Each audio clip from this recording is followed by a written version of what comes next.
leave the 8 and the 9 just because those are the easy ones to like just kick back in. Hold So that maybe thought. like We're about to go on. Ready? yeah. Ready? Hey everyone, thanks for joining us tonight on Sharky Waters Wednesday Night Dive, where we dive in with a shark. I am your host, Dom, and this is my place, the Sharky Waters studio, and it is brought to your devices by my good buddy Tor, behind the wires and devices. And in back from quarantine, implementing his phase 1 rights is Eric the Clock Doctor, back in the house. Hello, everybody! And then we've got a big audience of one back there, Miss Clara. It's always great to have you in the audience.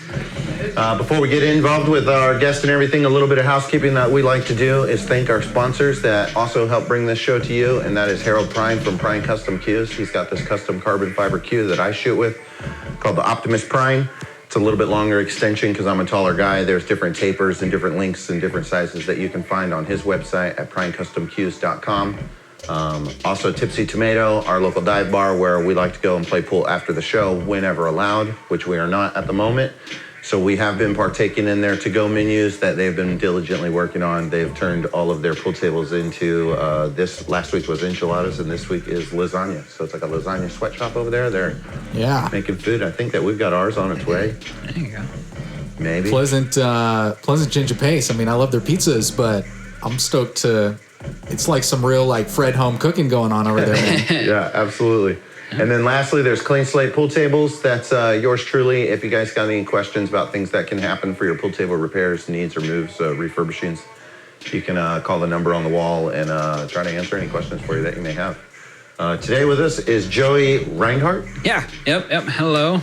Joey and I met through the show. He's Yeah. a fan of the show. Thanks for watching. And Yeah. it's always cool to have someone come on the show and give you like a big shout out and a big thanks for like the contribution that you gave to us and getting us to be able to continue to do what we do. Yeah. No, it was fun. I mean, I met Dom through he came and dropped off a pool table for me and stuff, and that was really cool and stuff. I felt like he was a little guy. So yeah. So you've been doing your practicing. You've been doing your drills, and then you chose. Well, we kind of led you to force you to choose one. Yeah. But you were talking about this one, and you had a lot to say about it. So I was like, let's just go with that one. Yeah. So I'm going to go ahead and let you dive in, Okay. and we'll do what we call our open swim, which is a little bit of intro time for a little bit of drill discussion.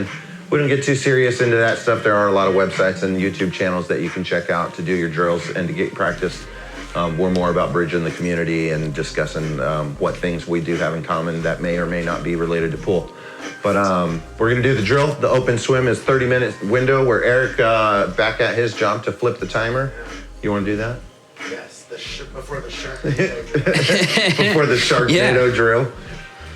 So we're going to flip the timer, and after that timer is done, that's when we're going to do the shark attack, where me and Joey are going to play race to 7 and 9 ball. And we do not have our pro shark attack commentator, Cassandra Bryant, with us in the house. She's still participating in the stay-at-home orders and probably will be all the way through to like the final phases due to some of the family members that she have that's at high risk. So that's her focus. Yeah. And we're like sending all of them the love and attention that we can, and hopefully that they're like tuned in and watching. Hopefully you're here and with us in spirit. And if you're in the chat room with us in spirit, then we thank you for that. If you got any questions or comments, go ahead and throw them in there and we'll get to them. Eric's here, so we're going to be a little bit better about keeping up with that stuff than normal. And then...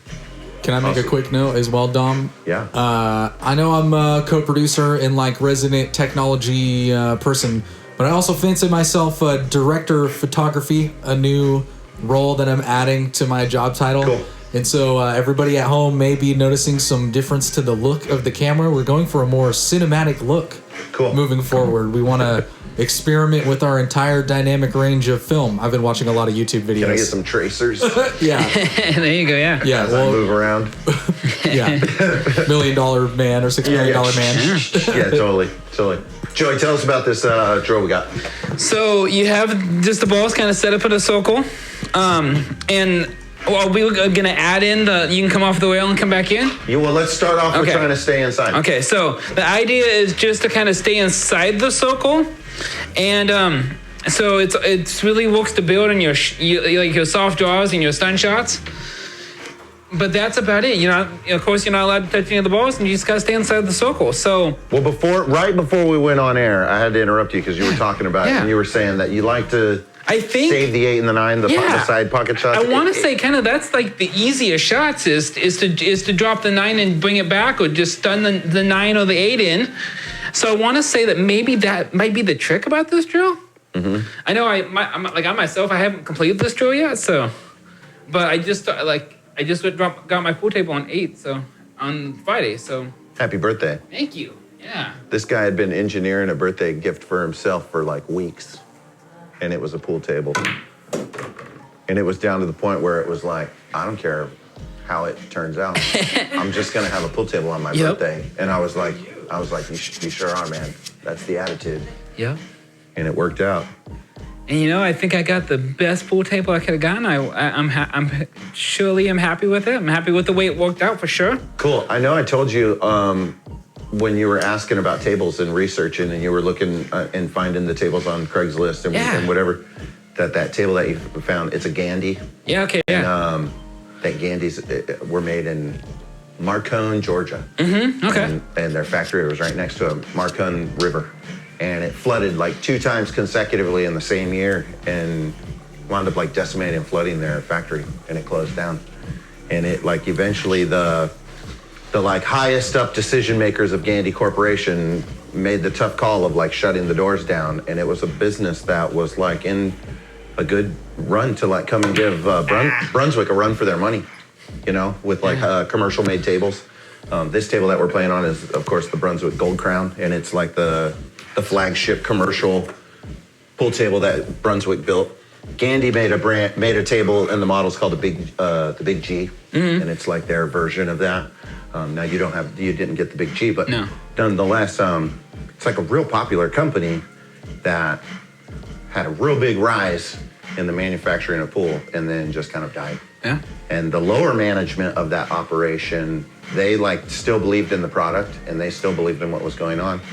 And they like pulled their resources together and bought all of that like flooded equipment and like rehabilitated it, and then reopened that facility as a different brand. Yeah, cool.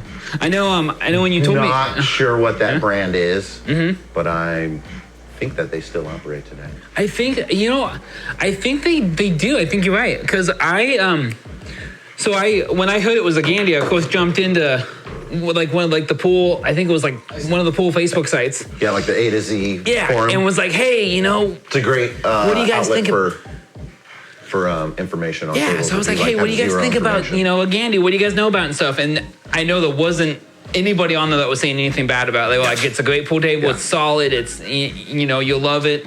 And that was one of the things. It was like, well, the company actually became, I don't remember what they said, but it became this, and they're still operating today and stuff. So yeah. Okay, so I'm going to stop you right there and remind us, in the beginning, we did say try and stay inside that circle. And I did get a leave that was just barely on the 2 ball, and it was just barely on the 5 ball.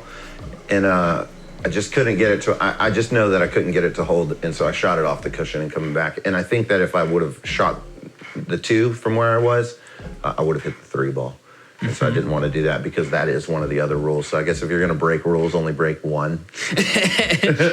But you made it come back to the middle of the table. So that's kind of what we were talking about, was adding that rule in. I'm happy with that. As long as you can drop it back in the middle, you should be all right. I'm going to get back into keeping it in the middle now.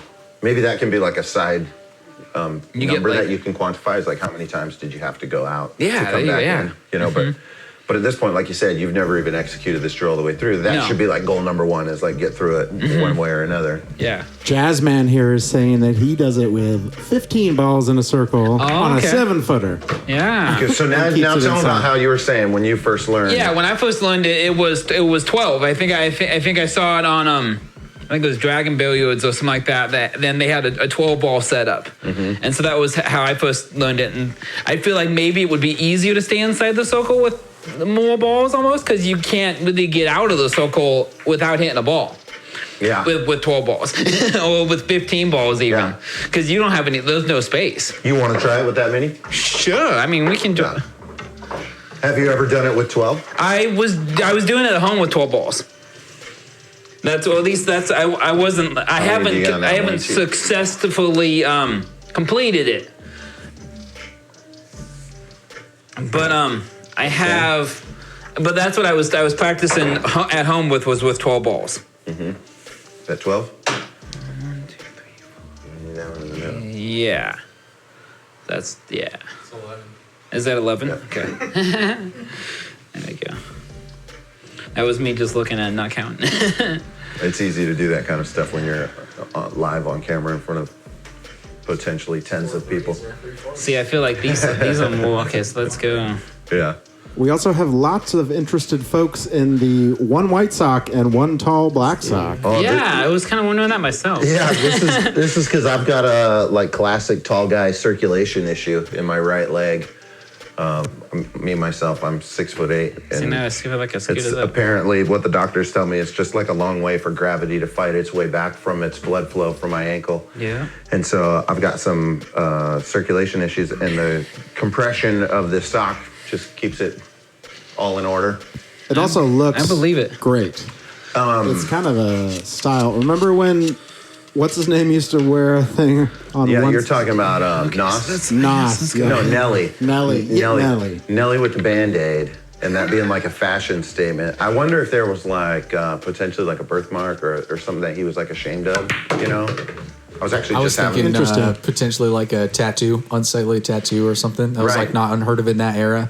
Right. But the other thing that comes to mind for me is like BMX, 90s BMX culture where you would roll one pant leg up that would potentially like rip on your gears of your bike. Yeah. And then it became like style culture for the BMXers to just always have that one pant leg rolled up. Right. I think, what's his name? James Todd Smith. That's like the actual like government name of LL Cool J. You Oh, no way, I never knew that. Yeah, and I think that in that same sense that, you know, he does like one leg up and one leg down, that I'm pretty certain that James Todd Smith is like a real human being who suffers from like, you know, illnesses and circulation issues and stuff like that. I've always wondered if he potentially had some binding under his leg that he like didn't want to sport as well, and just there being some type of weird taking that as an empowerment instead of like a shameful moment, you know. I've certainly like not worn it a lot of times on the show, and I've even done like barefooted, and that's even been noticed. So I know that people notice that kind of stuff, but I don't know, with the conversation of the COVID crisis and the new world and the old world and what that looks like, I think in my world that looks like kind of not caring about those kind of things and just kind of embracing it for what it is. You know, Yeah, the new world is very accepting of all compression socks of any shape and size. Yeah, I think I'm gonna look into maybe getting some that potentially have like some Sharky Waters logo or some like trash talking on the back. Yes. Tight. That reminds me of a guy I used to bartend with in Hawaii. He was like an avid jiu-jitsu practitioner, and he had the words "No Mercy" written on the back of his calf in like a really weird way, like kind of sideways and upside down a little bit. And when asked about like why in that weird way, and he like crossed his legs, and he was like, because when you cross your legs and you got the guy locked in, that's where he can read it right there. Brutal. Yeah. I'm thinking about the compression shirts that have like fake tattoo sleeves and stuff on them. Yeah. I might want to get Clyde one of those. That'd be super funny for a young kid looking like he's all tatted up. And I was just telling Toy, you don't realize how tall you are until until you like meet you.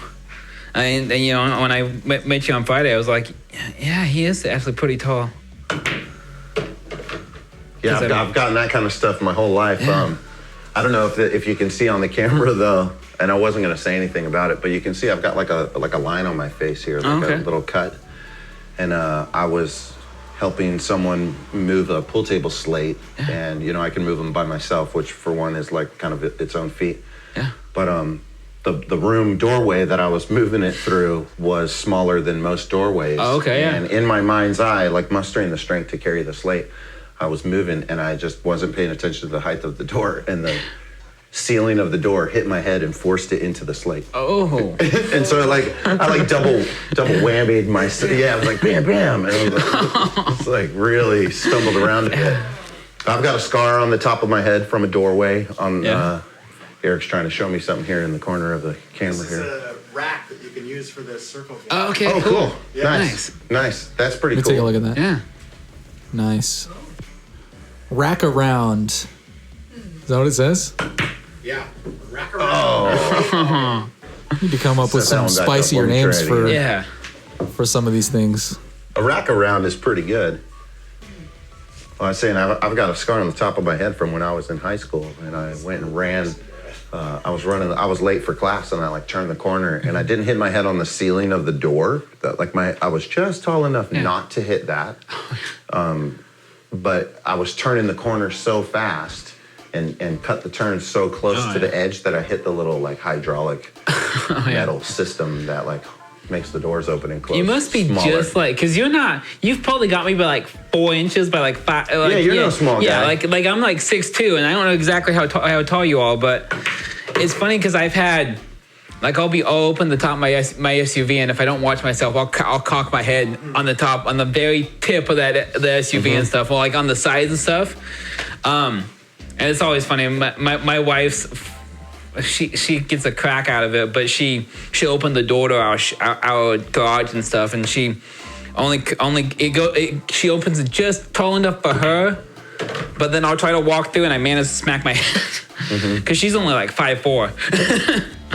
As we're sitting there talking about the height stuff, I'm like checking in with the fact that like your body and your physique is like a big part of like how you have to play the game and how you have to think about the game. Yeah. We got Claire in the back. She's like a pro crutch bridge user. Oh, You know yeah. what I mean? But that's because, she's shorter and her physique doesn't allow her to stretch as across the table like you and I may be able to. And Yeah.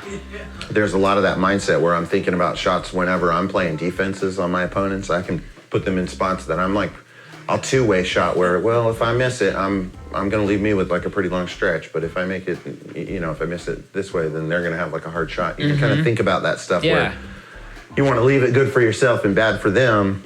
There's some advantages to that when you feel comfortable in areas and angles of the table and certain shots that your opponent may not. Yeah. I know the whole bridge thing, that was something I picked up more when I started playing leagues and stuff, because when you don't play leagues, they're all like, we'll do the behind the back shot and all that kind of stuff that they're like, your captain will kick your butt if you don't if you don't. He's like, just grab a bridge. I really put what are you myself doing? in no man's land, so I'm going to shoot the 3-ball and go off the rail again.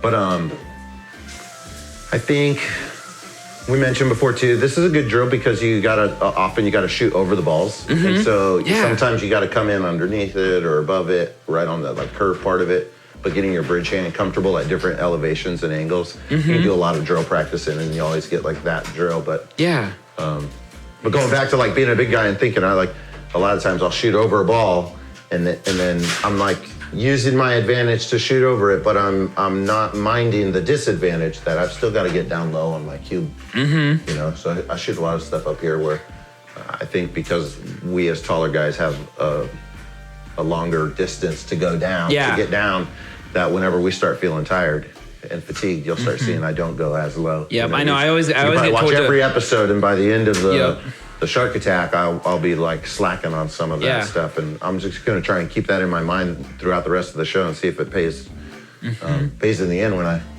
I get to play in the shark attack. Yeah, I know. I always have problem getting completely down in my shots and stuff as well. I was taught like, just because you see the people like bend over, but like if you bend your knees a little bit more, it actually brings you down more for us taller guys and stuff.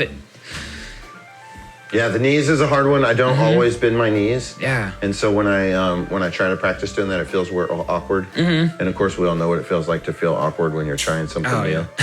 And the idea is to create, to do it so much and over again within that awkward feeling, that eventually that awkward feeling starts to feel like the new. That's what I've been doing now since I got the pool table. Was I've been trying to like build the whole routine, like chalk up every turn, that kind of stuff, and just kind of get into a whole routine. Yeah, chalking is a big part of it. Just so you kind of like build that like muscle memory, build that kind of like familiar in your brain and stuff. So the familiarity. Yeah. That's a hard one. Yeah. So yeah, just keep, it's like there's a little awkward space in here and a little awkward space in here. And if you can get in there or out of there, let me try that again. And I think instead of, because what I'm doing is almost mindlessly drawing backwards from here. And I just really want to try and figure out like almost a stop shot. Yeah, because if you drop not even a hair backwards, then I think I've got some good 6-ball action there. I gotta ask Joey while we're still in open swim, dude. Would you mind running us through your gear? Oh, like your cues and stuff, what you're playing with? Yeah, no, I picked up this. So this is a Viper cue a Viper Valhalla cue that I play with. Would you mind dropping it on the table and we can just grab it with the overhead cam so people can see it? That's really cool. I really dig the white end of it. Yeah, and so I probably picked this up for $100 or so. I mean, I was actually talking to Dom about the more expensive cues and stuff, and I don't, I just don't feel like the need right now to buy in a really expensive cue, but I was gonna try and steal the chance to shoot with his carbon fiber and stuff because I've liked the idea of the carbon fiber cue. But anyway, so this is my break cue. I have a rage break cue. It's a break jump, so it'll split off.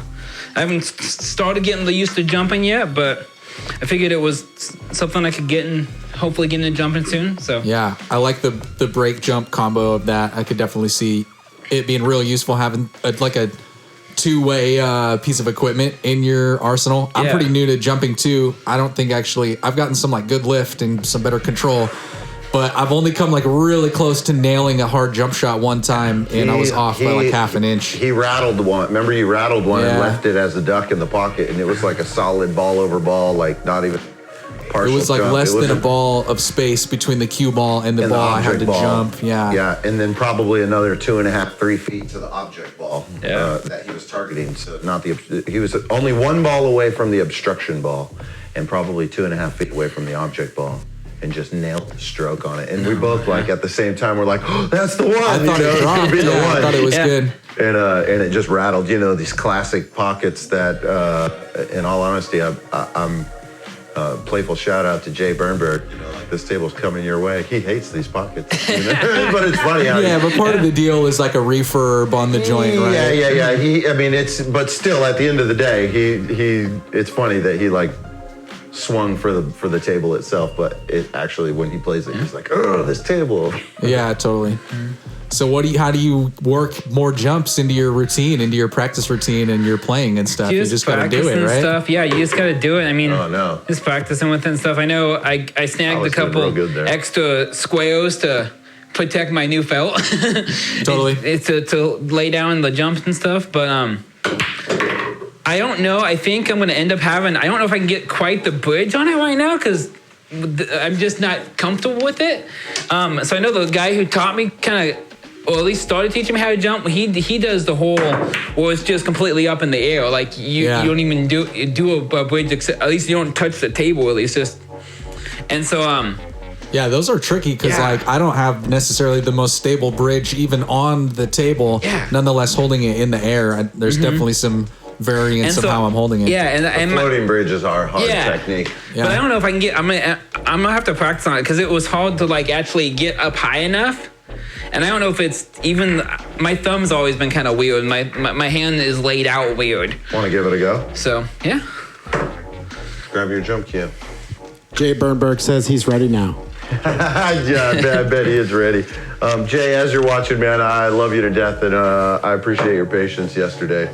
He called and it was funny because right before he called, I was talking with this gentleman about how busy it is and how everybody wants pool table work, and it's pretty hard to help everybody find where to go and how to get those needs met. And then Jay called and he's like, I'm ready for my table. And I'm like, I still need that table. We still have a season finale to shoot. I still have a guest tomorrow that's coming. I'm sorry, you're going to have to exercise some patience. And I'll talk to you later. And I hang up the phone. The guy that I'm having the conversation with in front of my son, he's like, what kind of call was that? It was a friend, Yeah. And Jay was pretty funny. He was like, I'm not complaining. I'm just whining. So it's okay. Okay, so here's what we do. Like, don't even worry about coming over an object ball. Okay. Just try and jump over this cue here.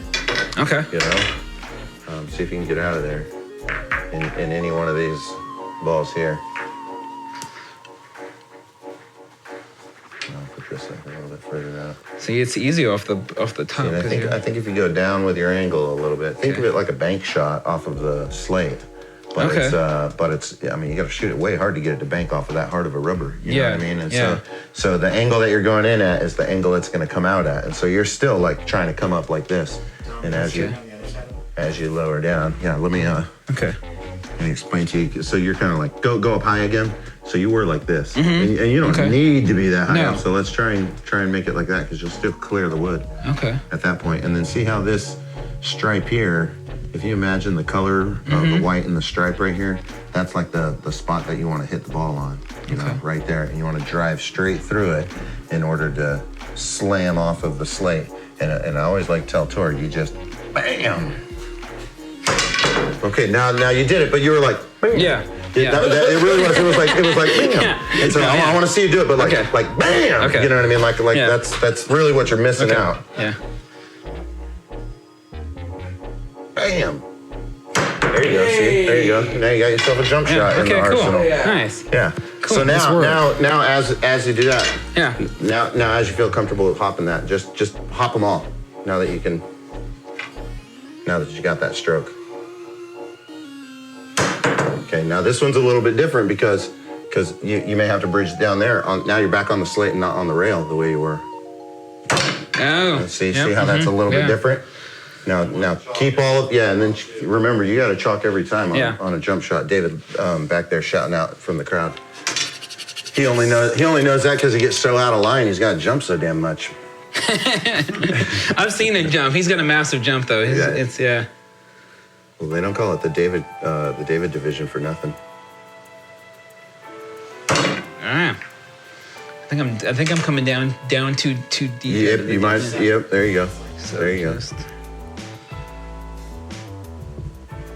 You're kind of like, I can see you're kind of like you haven't made up your mind what angle you want. No. Just figure out what angle it is and then commit to that. Yeah, and make sure you hit right on the center. Yeah, because you're hitting down below it. Okay. Remember, you're going through the center of the ball. So whatever that angle is, it's gotta send that energy through there. It's gonna skim off the top and put forward on it and scoop underneath it if you hit the bottom part. Okay. You got this. A couple of people mentioned another good one to practice if you don't have like an extra cue line around is the rack. Put the cue ball or the ball inside the rack and jump out of the rack. Pretty close there. Let me on that note, I want to try something. Yeah. Once you get into jumping over, say a cue, and I know we've done jumps before on the show in the drill and the warm-ups, but you can lay a cue across, and once you line up 10 of them, you're boom, boom, boom, boom, boom, and you're hopping all across. Then you can actually start hopping that ball and put a target ball up here to try and pocket. Okay. So the spot that you were real successful with your hand here. Yeah. Try and jump that with keeping in mind that the 7 ball, like aiming that out. And so a lot of people they'll aim first. Yeah. You'll get your line of aim and then you'll go up. And remember, you don't want to be dead center. You want to be like off to the side because you don't want to be the guy who jumps a perfect jump, hits it, and then follows it in. Yeah. So pick your little side and then line it up and try it like that. See if you can pocket that with this ball.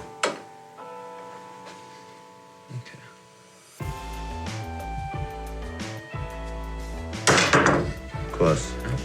So once you get that, you practice that. Once you get that down, right?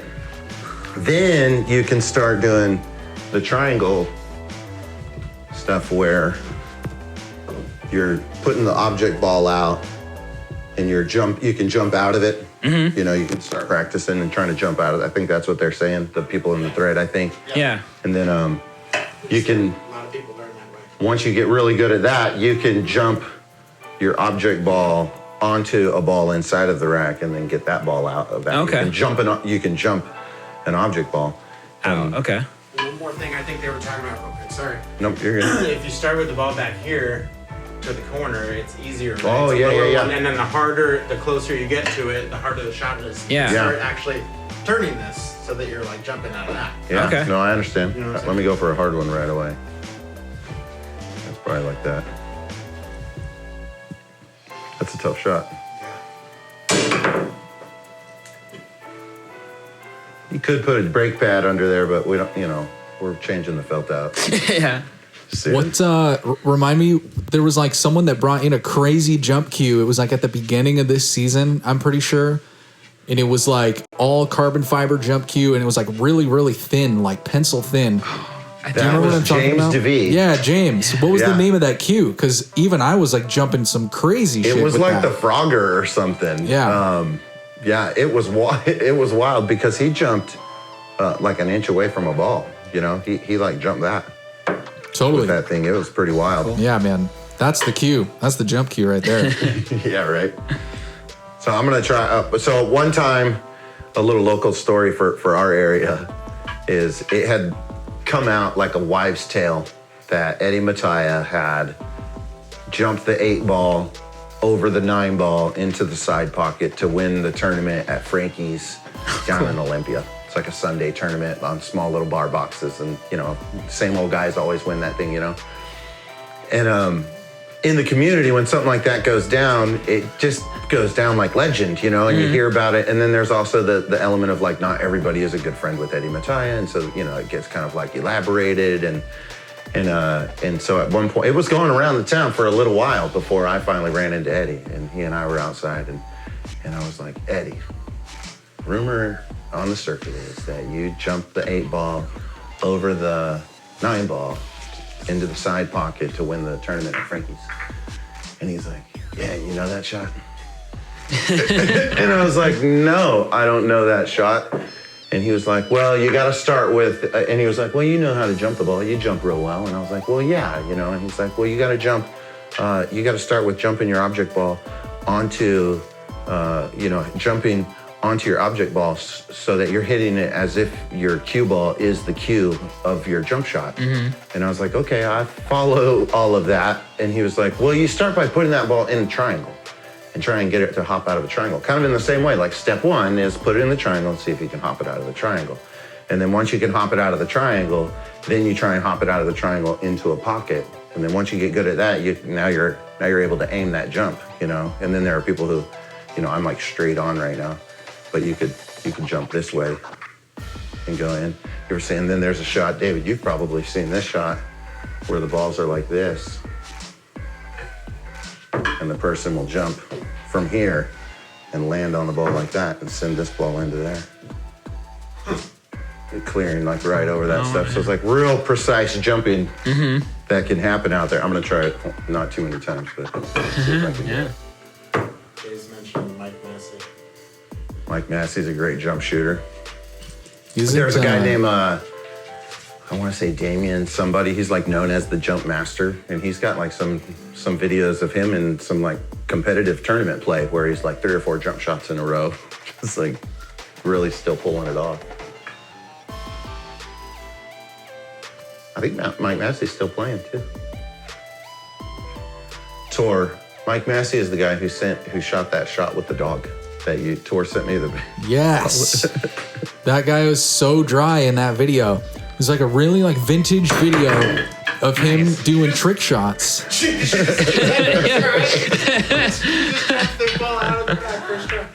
Not like I made it though, Yeah. Got it though. Did you just say Yeah. I didn't make it though? But yeah, so that's it. So Eddie's like, so you do that, and then you can learn how to Yeah. to pocket. Yeah, sorry, Tor. Go back No, to you're the. good. You said the dude's name was Mike Massey. Yeah. It's funny. There's like a notable like music industry person with that same name. I'm like tripping on that. But it's like a vintage video of him like shooting trick shots, and he's like, and then once you figure out how to get the shot every time, then you need to find some kind of obstruction. And his like girl assistant or whatever puts like a little like Pomeranian dog on the table, and he goes, and then you shoot the shot, and he hits it, and all the balls go in the like timing shot, and he goes, wow. Guess I didn't dog the shot. And it's like freeze frame, like an episode of Chips looking at his face with like a thumbs up. So of course I had to send that to Dom, and I just got the classic LOL. Like, that is so corny, bro. Yeah, I didn't even know what to say about it. Now we have to post it on the show. Yeah, for sure. All right. Yeah. I've done it before, but it takes a lot of tries. I'm gonna rack us up some 9-ball. Let us warm up a little bit of that before I. You got time for like a game. quick rack here? Yeah, why not? And we should have Eric do his points for the tournament sample. Totally. Should probably take a little bit of time of checking in with the tournament, and if anybody wants to put their money into their entry fee, let's call that $10 entry fees. To the tournament? Yeah. Yes. And so they can do that at Sharky Waters Pool at gmail.com at PayPal.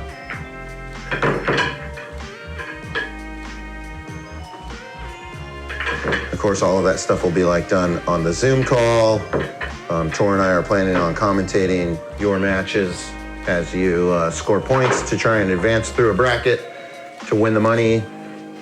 Debbie, going back to Joey, I know you watched the episode where Debbie was on, and we were originally saying that we were going to go BTRT, and then we kind of had to back up and say that we weren't going to do that. And you were like part of the fan base that was like, "Oh, thank God, it's kind of crazy." A little bit, yeah. Yeah, and no like disrespect to Debbie or any of that, but she came on and like kicked ass and stole our break pot, Yeah. and then she turned around and donated $200 Yeah. for what was going to be the BTRT season finale. And so I had to do some like backtracking and sweeping of the tracks, to kind of clear the way of that.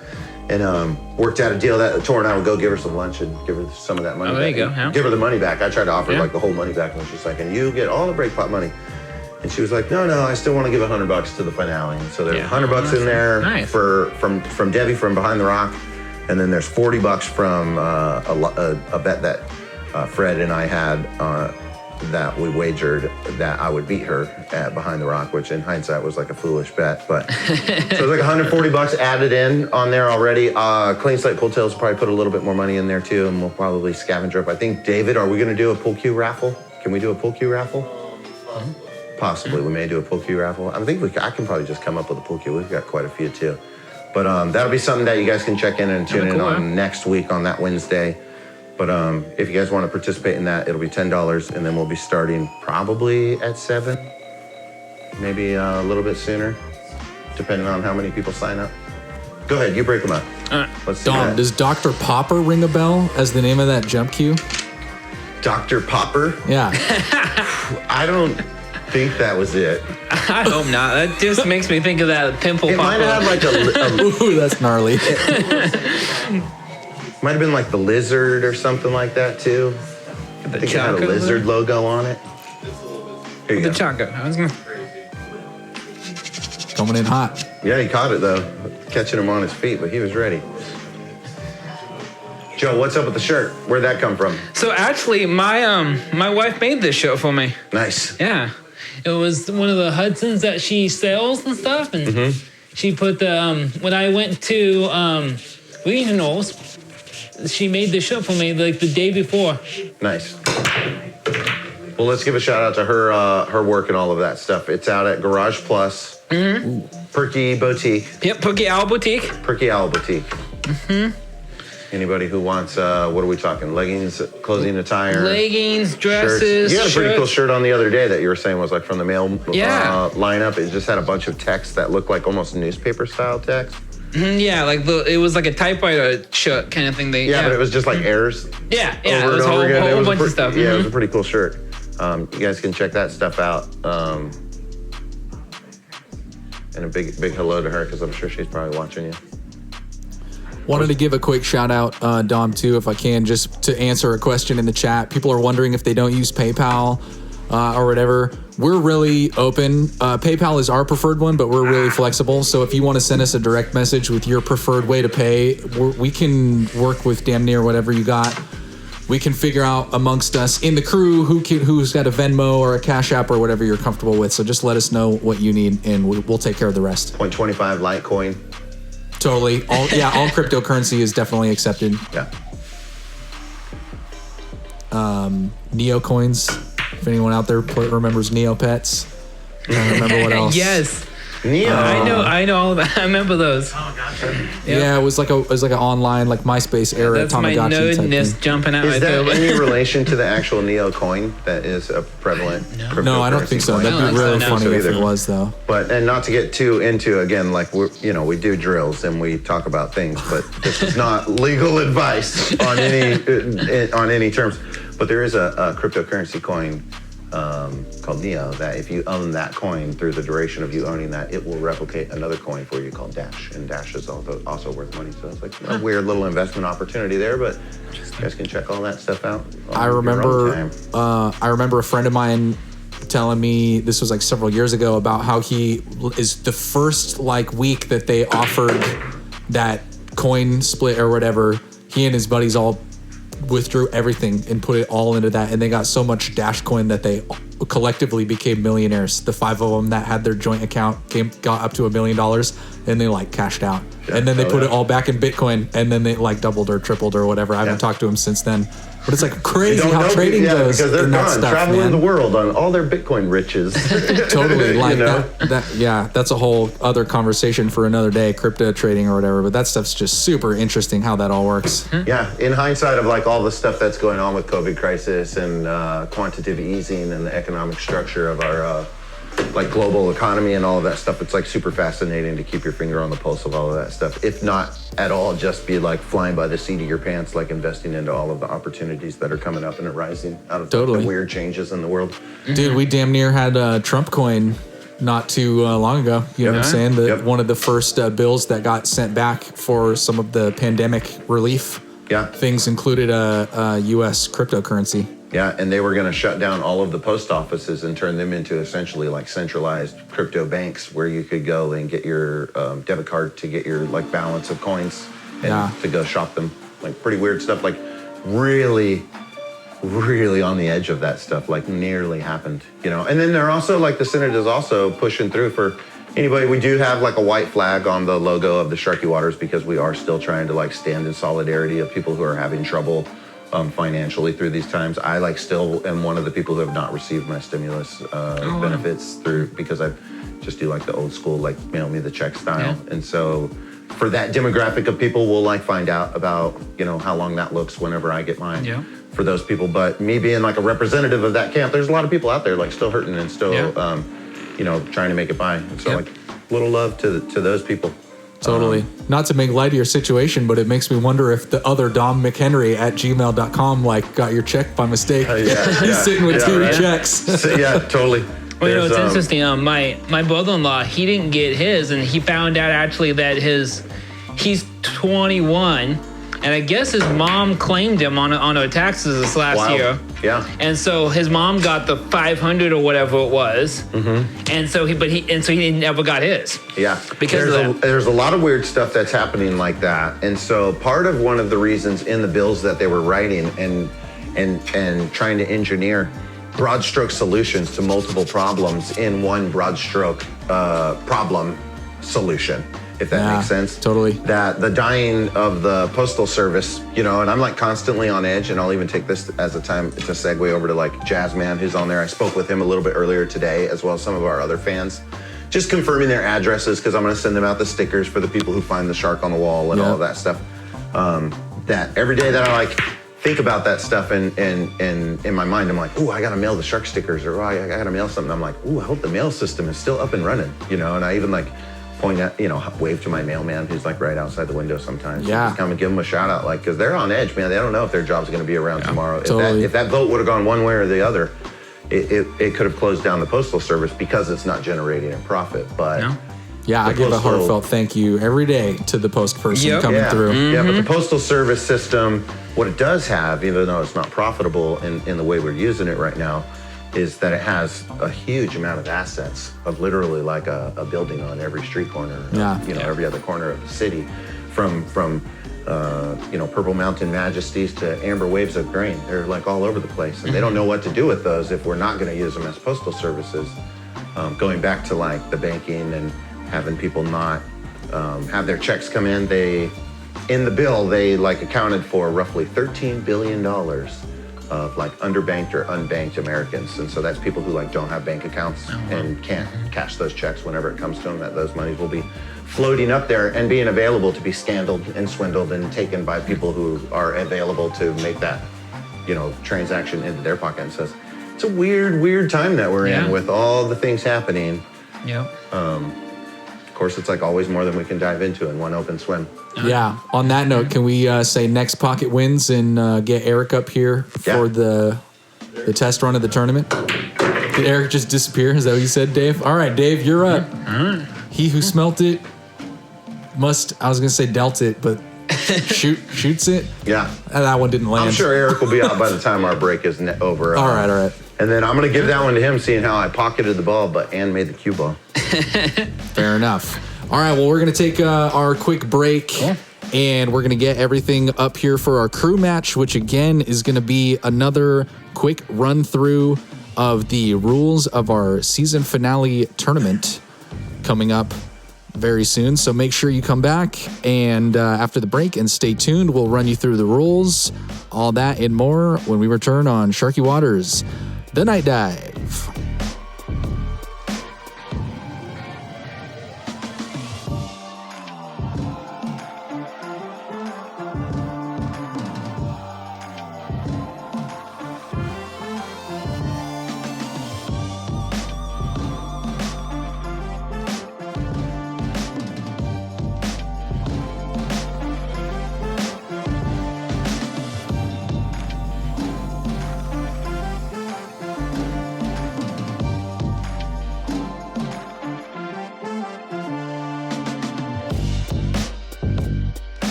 All right, everybody. Welcome back. Sharky Waters, The Night Dive. We're live here with our near end of season crew match content with Eric up at the table. Eric, how you doing, buddy? I'm doing great. I'm excited for this format. Should be fun to try it out and see what this tournament's going to be all about. So this tournament is going to be a lot like the Shark Attack. That's like what we would normally be doing if we didn't have stay-at-home orders from our governor and things like gathering bans going on. We would be getting everybody together for a big tournament of 9-ball like we did last season. But we're throwing an audible. We're trying to be safe and respectful of everyone that wants to stay in isolation. So what we're doing instead is, instead of a race to 7, we're going to have you play 7 racks against the Ghost.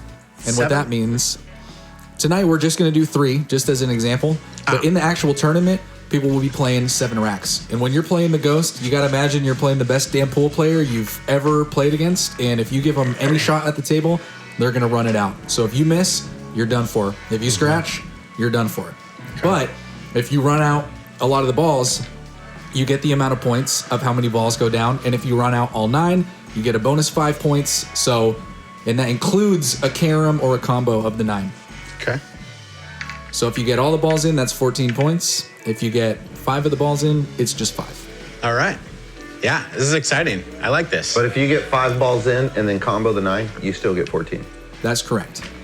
Oh, you don't have to make all the balls on the table to get all the points. Correct. That's correct. Oh, Anytime you make 9, you win that 14 points. wow. Okay. Yeah, All right. so if you get a lucky combo, then Yeah. you're looking good. So you're gonna do this. You're gonna do this break, and you get ball in hand right after the break. So Yeah. let's see what Eric's got for us.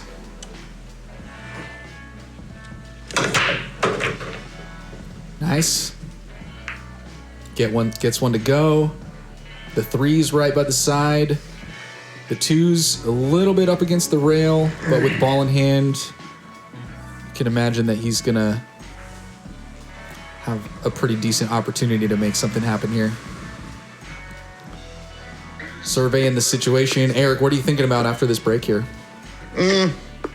Trying to figure out the best way to get from the 1 to the 2. I mean, once you get the nice 3-4 run, there's a nice little run actually right here. I just Yeah. have to make sure. And if you get a little bit off on the first shot, then the next one's a little bit more off, and the next one's a little bit more off, and you have to readjust. So Yep. just trying to find that right angle here to get me set up on that 2 correctly.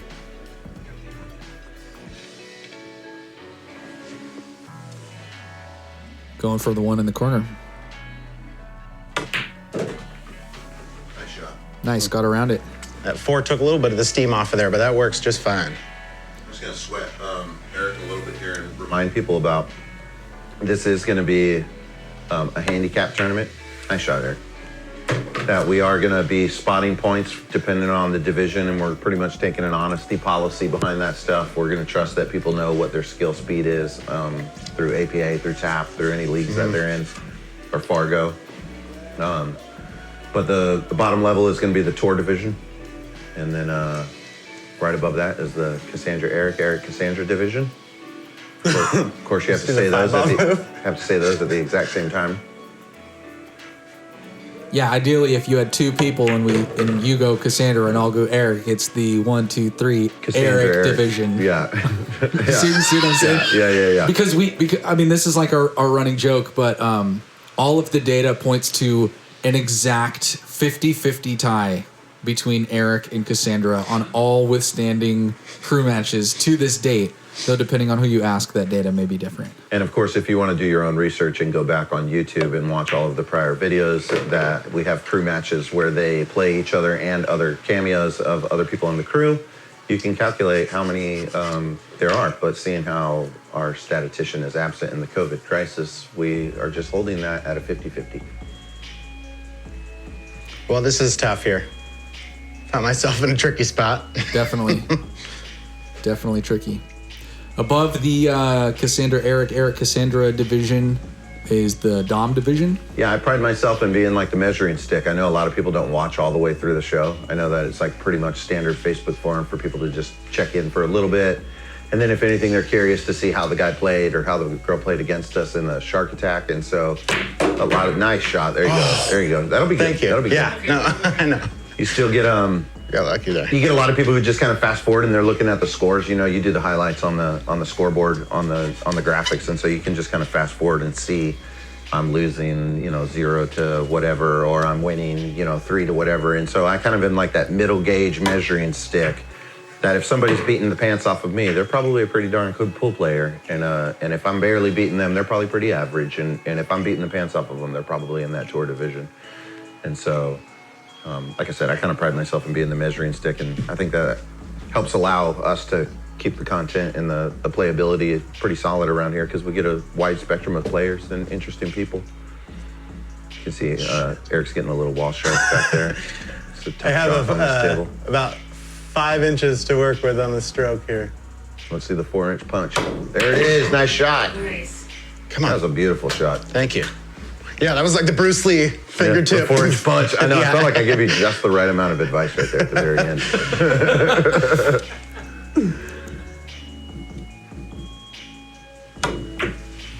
Unreal. Oh, come on, fall. It's gonna go. Go stand over there. Go stand over there. It'll fall. Until you walk away from the table.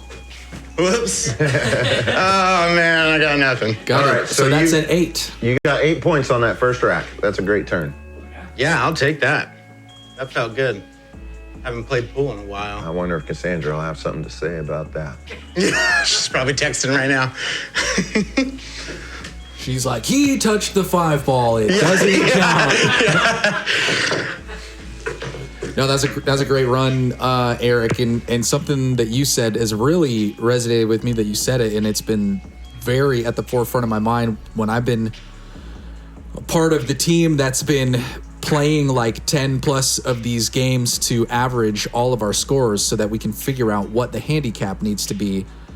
Obviously, the more that you do something in repetition, you really start to like deeply understand the detail of it. And what you said about, man, as soon as you get out of line a little bit, it really screws up the whole rest of your rack. That has like been so apparent to me the last couple times that I've been playing pool.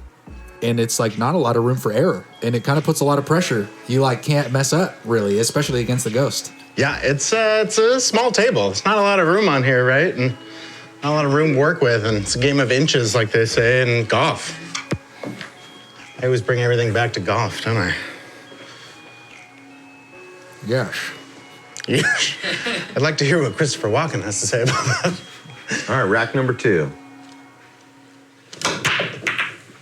And so, as you can imagine, we'll have the tournament format to where we'll have one player poised against another player, and the person with the highest points in that score, including their handicap advantage, gets to move on in the bracket, and then we'll pay out at the end to the winners.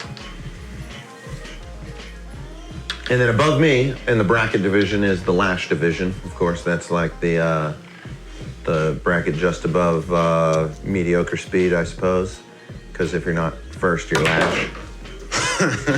and then of course, if you're first, then you're in the Aku division. And the long story there is the pool hall that I originated my billiards history in a pool table building from. They had a gentleman who managed the pool hall. His name was Aku.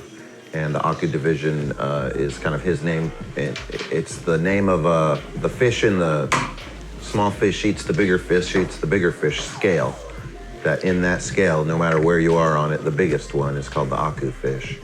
And so if you're playing above David's speed, you're playing pretty strong, and you're welcome to spot us all the handicap points that come from that and still get your fair shake at the cash.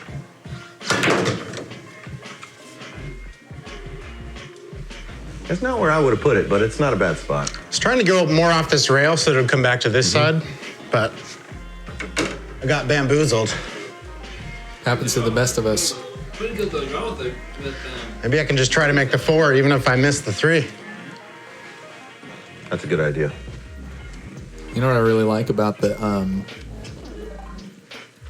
new color grading on the cameras? Nice shot, Eric. Excellent shot, Thanks. Eric.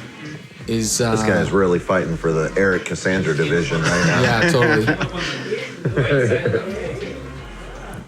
When the cameras are too bright, I feel like without the TV balls, the red, the 3 and the 5 tended to look similar a little bit on the cameras, and then occasionally the 4 and the 8 would look real similar.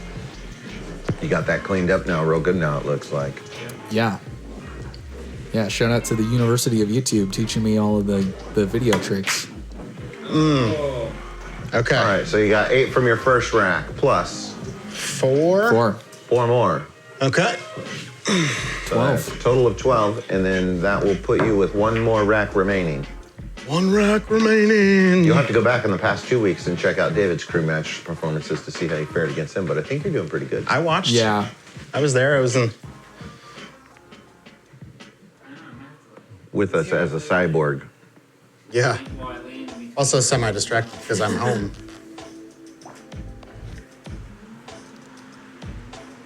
Because I know last week when you guys did off the Pogo scores, I was like just in the bottom of the Cassandra division. The Nice. bottom, Yeah, like the bottom, like I'm like the Cassandra end or the Bummer. Eric end? 2 points. Yeah, bummer. Yeah. But my Pogo score is based completely off my 8-ball game because I only get it from BCA and stuff, and so I play way better 8-ball than 9-ball. At least I'm more used to it. Yeah, So you gotta change that attitude before the shark attack real quick. yeah. Oh, I've been playing a lot, Oh, I missed lot of 9-ball that. lately. Big time. There's a snap. It wasn't our classic wing ball break, but Fortunately, with ball in hand after every break, you got a chance. Here, like a really interesting chance. Eric, does that 2-ball go by the 9-ball into the corner pocket? It does not. Does that 9-ball line up with the 2-9 to kiss off of the 5 into the corner? I looked at that too, and it's just quite off of that. Bummer. I don't know. I could maybe, they're not quite touching. If they were touching, then I could like push it towards the 5. What about the carom of the 2 off the 9 into the corner? Does that go? No. Blocks that. What about the 2 off of the 9 caroming into the side pocket by the 3-ball? Does that go? Yeah, that's what I was thinking. Bring the 2 up here into the side. Oh, yeah, the 2 goes into the side. For sure. Well, if I you was can just do it gonna with try the to break if you it. can do it with the carom, you can still try and give that 5 a kiss. Well, I figured I'd try to break it out with this shot. All And right. if I miss, then I'll hopefully end up on that side of the 2 with a All right. shot on it. Going with a hopefully. Yeah, always go with the hopefully.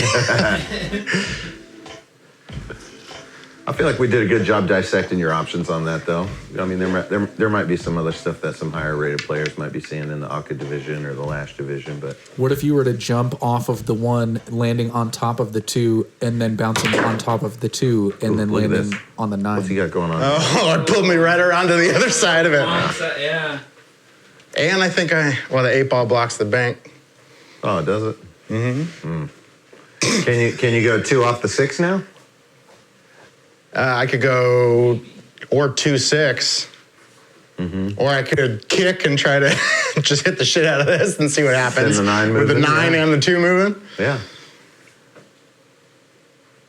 I think the carom may still go the 2 into the side if you can kick it right. I'm not at your angle though. Don't let me play your game. I'm gonna try that. I say pull events and just hit it and make sure you hit it hard. Yeah, for sure. High probabilities. I'm gonna try to carom the 2. Coming off the 6. Yeah.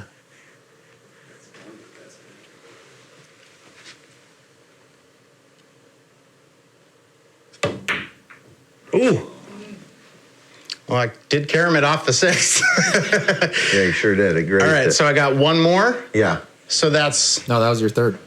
No. no. I meant one more point for this game. I only got 1 point this Yeah. game, I see. which makes my total 13. 13.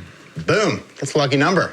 Yeah. So imagine I'll take it. you double that. You got 26 for your other 3 racks, and you probably scratched 1 in there somewhere. So you put a 0 on that one. Calm down, you son. Got 26 for your score for the entire rack. Right? Is it done? Is that the... If you scratch on the break, that's done for those points. And so 26, I think, puts you right at where you need to be in the Yeah, this is gonna be fun. This is Eric and And Cassandra Eric division. it's hard. It's harder to run racks than you think it is. I think, yeah, and that's when we were engineering the idea. That's where we came across the thoughts to add a couple points to people who can get to the 9-ball. Because if you can drop that 9-ball, then you've got a significant advantage over some other players who can't. And so you Yeah. kind of deserve that little gap Sure. in reach. You Yeah. know, if you can't run out, then you shouldn't be able to reach those guys. You know what I mean? But hopefully we've engineered something that'll be like pretty playful and pretty fun and entertaining for us to do our last little Wednesday of hanging out together with everybody. So we sure appreciate everybody like tuning in, and it's been a long run, and especially with like the COVID crisis stuff and the high intense energy and emotions that have come around with that stuff, that it's just it's nice to know that we're just pulling through to pull it off, you know, win or lose or rain or shine, that we're kind of releasing the outcome and the performance of it all in that sense, and just trying to get back to the roots of like camaraderie and community. Here. Well, let's take a short break and let everybody wind down for just a minute or two before we get started with the Shark Attack. Thanks to Eric for running us through the tournament rules, and we hope that we'll see you guys at the tournament next week. All of that and more when we return on Sharky Waters, The Night Dive.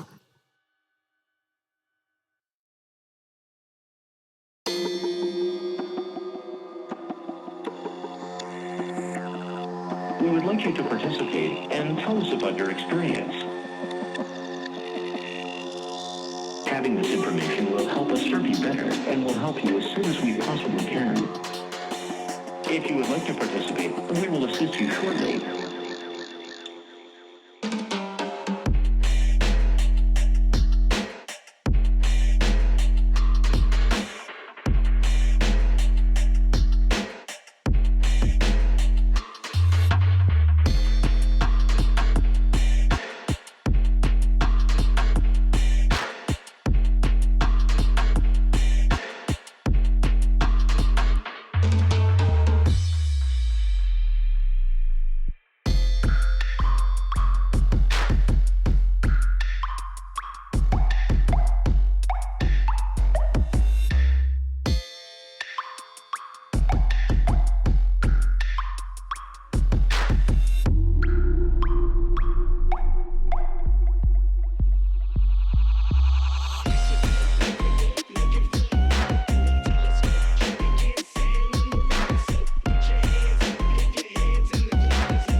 We would like you to post about your experience.